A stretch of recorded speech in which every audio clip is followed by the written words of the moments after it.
قرآن کہتا ہے کہ میں جسے چاہوں لڑکا دوں، جسے چاہے لڑکی دوں، جسے چاہے دونوں دوں، جسے چاہے کچھ نہ دوں. تو جب یہ قرآن کہتا ہے تو اللہ ہی دینے والا ہے. ہم کیوں اتنا اللہ سے نراش ہوتے ہیں؟ ہم کو بس اللہ سے مانگتے رہنا ہے، ہم کو مانگتے رہنا ہے. جب تک ہمارے اندر طاقت ہے ہمیں اللہ سے مانگتے رہنا ہے. اب میں اس کا آپ کو پرسنل اگزامپل بتاتی ہوں.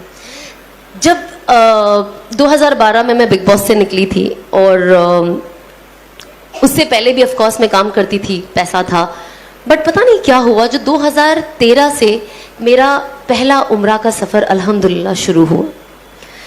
اب سفر تو شروع ہو گیا، تو جب میں وہاں جاؤں نا، میں 2000 الحمدللہ 13 14 15 16 17 5 سال اللہ نے مجھے اپنے گھر بلایا، میرے گھر والوں کے ساتھ بلایا. اور جب بھی میں جاؤں مجھے آنیسٹلی آپ یقین کرو گے کہ نہیں، آئی ڈونٹ نو، بیکاز کبھی کبھی کچھ باتیں ایسی ہوتی ہیں نا، ہم کہتے ہیں نا کہ اللہ نے ایسا جادو کر دیا. اب میں کسی کو بولوں گی تو پتہ نہیں وہ یقین بھی کرے گا کہ نہیں. تو میرے ساتھ میں آپ لوگوں سے وہی بات شیئر کروں گی جو سننے میں نا بہت عجیب لگتی ہے، پر یہ ہوتا ہے لوگوں کے ساتھ. اسی لیے جب میں کچھ بھی سنتی ہوں نا، کسی کے ساتھ کوئی بزرگ کے ساتھ یہ ہوا، تو میں نے کہا نہیں، وہ تو بزرگ تھے، جب میرے جیسے کے ساتھ یہ ہو سکتا ہے تو کچھ بھی ہو سکتا ہے. کبھی کبھی ہم کچھ سٹوریز سنتے ہیں، ہم کہتے ہیں بہت عجیب سٹوری ہے، یہ پاسبل ہی نہیں ہے. ہماری عادت ہے نا یہ چیز کرنے کی. تو جو میں آف کورس کام کر رہی تھی، میں تھوڑا پاپولر ہو گئی تھی بگ باس سے آنے کے بعد، اور مووی ملی تھی سلمان کے ساتھ، تو آئی واز لائک واو یہ وہ. بٹ جب میں عمرہ کے لیے گئی پہلی بار، اور جب آف کورس جب آپ کعبہ دیکھتے ہو تو آپ کی آنکھوں سے ویسے ہی رونا آ جاتا ہے، وہ کوئی نہیں روک سکتا ہے، وہ خوشی کے آنسو ہے. اور آف کورس غم کے، وہاں جا کے انسان کو، میں کہتی ہوں جب سے اس کا ہوش سنبھالا ہوگا تب سے لے کے ابھی تک کے سارے گناہ یاد آ جاتے ہیں فار سم ریزن. تو جب میں نے پہلی بار کعبہ دیکھا، اور مجھ سے پہلے ہی کہا گیا تھا کہ جب آپ پہلی بار کعبہ دیکھو نا تو اللہ سے خوب دعا مانگو، خوب دعا مانگو، اور ہر وہ چیز مانگو جو آپ کے دماغ میں آتی ہے. اور میں نے سوچا جب میں جاؤں گی تو میں اللہ سے مانگوں گی کہ اب جب میں نے کعبہ دیکھا ہے تو لوگ کہتے ہیں کہ جو مانگو کعبہ پہلی بار دیکھ کے دعا قبول ہوتی ہے، دعا تو ہمیشہ قبول ہوتی ہے. بہت ساری یہ روایتیں نا میں نے اپنی لائف میں توڑ دی. میں نے کہا یہ سب من گڑت کہانیاں بند کرے. لیکن آپ تو کعبہ صرف دیکھنے میں ہی اللہ کی کتنی کہتے 20% رحمتیں اترتی ہے، جو over all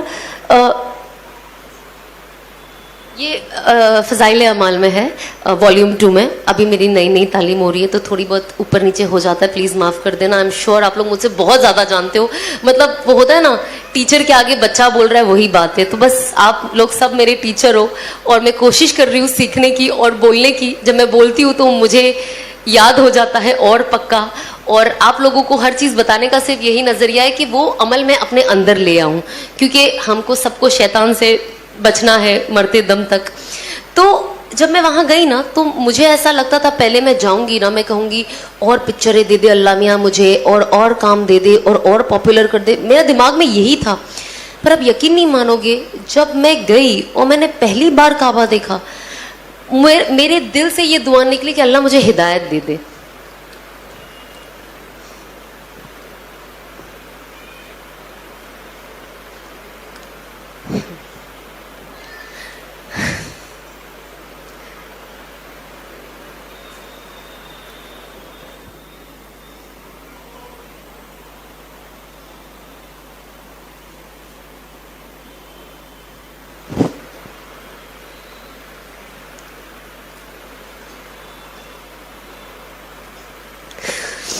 honestly I don't know کتنے لوگ اس چیز کو ویلیو کرتے ہیں، پر میرے لیے یہ ورڈ ہدایت میرے لیے بہت ویلیو کرتا ہے، بہت.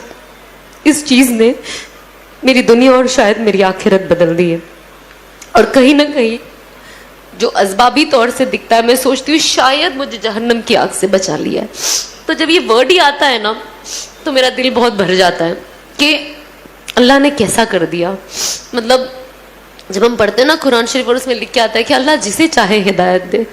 تو جب میں اینڈ آتی ہے نا ایک اور کہ I was lost and he found me and he guided me، میں گمراہ تھی اور انہوں نے مجھے صحیح راستہ دکھایا. تو میں قرآن شریف ابھی بھی جب بھی پڑھتی ہوں، اور جب وہ آیت آتی ہے اور میں پڑھتی ہوں نا، میرے آنکھ سے آنسو ایسے ٹپ ٹپ گرنے لگ جاتے ہیں، اور مجھے رکنا پڑتا ہے کچھ وقت، کیونکہ میں خود ابھی تک یہ ڈائجسٹ نہیں کر پائی ہوں کہ اللہ نے زندگی میری کیسے بدل دی. بس اللہ استقامت دے اور آخری دم تک ہدایت پہ رکھے اور ہدایت پہ موت دے. تو میں نے اللہ سے مانگا کہ اللہ مجھے ہدایت دے دے اور مجھے اس حرام سے بچا لے اور مجھے حلال پہ ڈال دے. مجھے نہیں پتا میں کیا کروں. اگر میں یہ کام چھوڑوں تو میں کروں کیا؟ مجھے تو کچھ آتا بھی نہیں ہے, جاب پہ تو میں جا نہیں سکتی, تو میں کیا کروں؟ اس کے بعد میں نے انفارچونیٹلی دنیا ایسی ہے نا, یہ بہت سیڈ چیز ہے جو میں نے شادی کے بعد بھی بہت ایکسپیرئنس کیا ہے لوگوں کے ذریعے, بٹ میں ادروائز آپ کو ایکسپیرئنس بتاؤں گی کہ لوگ کہتے ہیں, جو لوگ تھوڑے بیچارے گمراہ ہو جاتے اور جو تھوڑے زیادہ ہو جاتے ہیں میرے جیسے, وہ کہتے ہیں سب چھوڑ دو, سب چھوڑ دو, ہدایت پہ آ جاؤ, صحیح راستے پہ آ جاؤ, صحیح راستے پہ آ جاؤ, اور یہ تو فحاشی ہے اور غیر محرموں کے ساتھ ایسے کام کرنا بے شک غلط ہے. بٹ جب انسان سدھرنا چاہتا ہے اور اپنی زندگی صحیح کرنا چاہتا ہے تو پھر وہ ان کے اوپر اپنے تانوں کی بارش کر دیتے ہیں کہ انسان الٹا پیر بھاگ جائے, کہ بھلے میں سیدھا ہو جاؤں لیکن مجھے لوگوں کو نہیں بتانا ہے کہ یار میں نے اللہ نے مجھے ہدایت کی توفیق دی, کیونکہ لوگ میرا مذاق بنا رہے ہیں اور شاید ان کی وجہ سے ایسا نہ ہو کہ میں واپس جہاں سے آئی ہوں میں وہاں چلی جاؤں. کیونکہ انسان کمزور ہوتا ہے نا, انسان تانے, آج ہم گھر میں تانے سنتے تو کیسا لگتا ہے کہ گھر سے بھاگ جاؤ, ہوتا ہے نا کبھی کبھی فیلنگ, بھاگنا نہیں ہے بٹ وہ فیلنگ آتی ہے نا ایک انسان کو. تو جب اتنی سی چیز پہ جب آپ کی امی آپ کو کچھ بول دے یا کچھ ایسا ہو جائے تو انسان سوچتا ہے یار کتنا, کیوں ایسے یار, مجھے کیوں تانے دے رہے, انسان کتنا روتا ہے. تو آپ سوچو جو انسان چینج ہو کر آتا ہے, جب اس کے لیے یہ سب بولا جاتا ہے تو وہ چیز لینا, ایکسیپٹ کرنا بہت مشکل ہو جاتا ہے. اور بہت, کیونکہ وہ آلریڈی اتنا ایموشنل ہوتا ہے کہ آپ اس کو کچھ بھی بولو اس کا ایموشن انٹو 10 ٹائمز بڑھ جاتا ہے. تو سب تو کہتے ہیں چھوڑ دو, چھوڑ دو, صحیح راستے پہ, صحیح راستے پہ. پر جب انسان اگر وہ لڑکی ہے خاص طور پہ, اگر وہ چیزیں چھوڑ دیتی, صحیح راستے پہ آ جاتی ہے, تو کوئی دینی گھر اسے اپنا بیٹا نہیں دیتا. تو جب آپ اپنا بیٹا نہیں دو گے تو اگر وہ لڑکی صحیح راستے پہ آ کے صحیح چیز اپنانا چاہے گی تو وہ اس میں آگے کیسے بڑھے؟ ہم جب یہ بات آتی ہے نا قربانیوں کی, اور جب ہم حدیثیں پڑھتے ہیں تو ہم نا یہ سارے ایگزامپلز لوگوں کو تو بہت اچھے سے دے دیتے ہیں, بٹ جب وہ اپنے پہ آتی ہے نا تو ہم وہ کرنا پسند نہیں کرتے. اسی لیے میں میرے ہسبینڈ کی بہت زیادہ شکر گزار ہوں, اور ساتھ ہی ساتھ میرے ساس سسر کی, کہ جو یہ سارا سچویشن دیکھ کر مجھے خوشی خوشی ایکسیپٹ کیے. میرے ہسبینڈ نے ایک اتنا بڑا اسٹیپ لیے, کیونکہ ہوتا نا جو انسان عالم ہوتا ہے تو ان کے جو سراؤنڈنگ والے ہوتے ہیں وہ ان کا دماغ, کچھ لوگ, ناٹ آل, کچھ لوگ ایسا دماغ میں فطور بٹھا دیتے کہ سامنے والا جو کچھ کرنا بھی چاہتا ہے تو اسے نہیں کرنے دیتے, کیونکہ اس کو اتنا ڈاؤٹ فل کر دیتے ہیں کہ آپ تو اس سے شادی کر رہے ہو, یہ ٹکے گی کہ نہیں. مطلب میری نکاح پہ تو ایسی ایسی باتیں اٹھی تھی, میں ٹکوں گی کہ نہیں, شادی میری 6 مہینے بھی نہیں ٹکے گی, اور میں واپس وہی ہو جاؤں گی جو میں تھی. اور میں اللہ کو یہی کہتی تھی کہ اللہ مجھے صبر دے اور ان سب کو دکھا دے کہ یہ لوگ کتنے غلط ہیں, اور شاید جب وقت جائے گا اور لوگ دیکھیں گے تو شاید اپنا نظریہ بدلے. مجھے جو چیز سے میں گزر رہی ہوں ابھی, اور جو تکلیف چیزیں سن کر مجھے ہو رہی ہے, لیکن میرے کچھ چیز کو لوگوں تک ایسے پہنچا کہ میرے بعد آنے والی لڑکیوں کے لیے آسانی کر دے, تاکہ میرے جیسی جو اور لڑکیاں ہیں وہ اپنی زندگی کا رخ بدلے. اور انس کو دیکھ کر جو لڑکے ہیں وہ یہ کرنے کے لیے آگے بڑھے کہ ہمیں لایا گیا, ہمیں باتوں کے لیے تو نہ لایا گیا ہے. میں تو یہاں بیٹھ کے بڑی بڑی باتیں کر سکتی ہوں, بڑی بڑی باتیں کر سکتی ہوں, لیکن اگر میں وہ عمل نہیں کرتی ہوں تو کوئی پوائنٹ ہی نہیں ہے.